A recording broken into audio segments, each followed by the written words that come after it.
Good morning, students. Today we are going to study the fifth chapter, Summit Within, written by H.P.N. Ahluwalia. All of you take your English textbook for the class. Students, you have to take the page number 76 and 77. We wanted to finish our lesson according to our academic pattern. So, I am going to tell the summary of this lesson, Summit Within, written by H.P.S. Ahluwalia. Just listen. Ahluwalia was the writer of this lesson. Okay. Major HPS Ahluwalia was a member of the first successful Indian expedition to Mount Everest in 1965. Expedition means journey. Okay.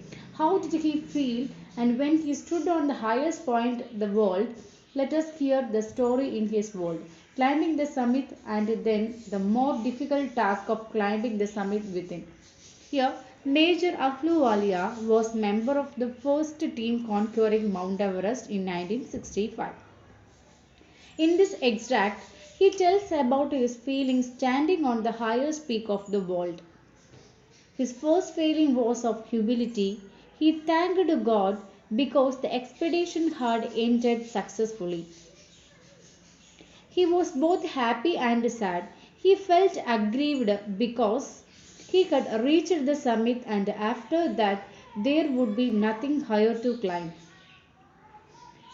Climbing Mount Everest gives a deep sense of joy which lasts for a lifetime. The experience changes one completely. It was conquest of high mountain, but the writer felt that climbing or getting over the summit of mind was no less difficult. While climbing down from the top, he asked himself why he had chosen to climb. This achievement became a thing of the past. It would be fade with the passing of time. He questioned himself as to why people wish to climb high mountains. The simplest answer is that it is a difficult task and the man feels great in overcoming difficulties. Climbing a Mount Everest is a tough task because it tests one's physical strength and willpower. Then the writer proceeded to answer the personal questions. Mountain had an attraction for him since his childhood. He missed them while he was away from them. Their beauty and the grandeur presented a challenge. Above all, mountains are a way to feel close to God. Take page number 78 and 79.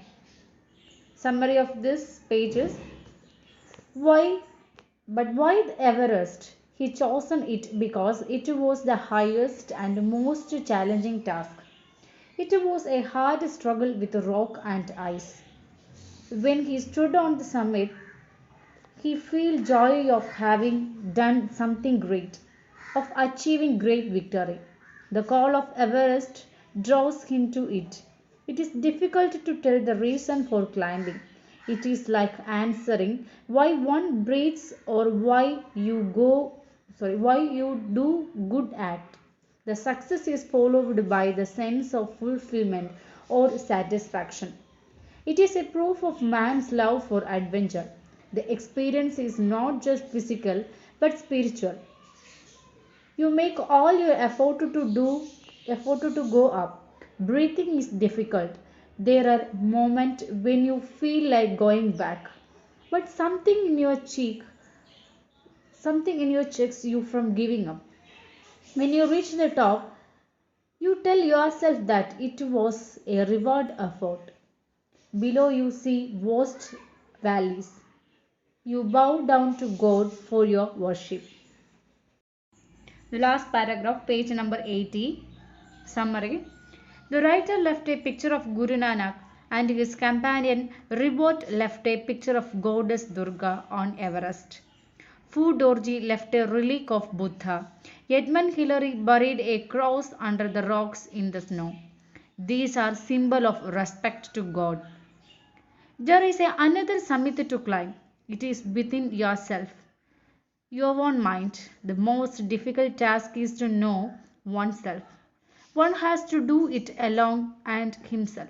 The writer's experience as an Everester inspired him to face life boldly. And I am giving the question answer as a photo. Okay. Thank you, children.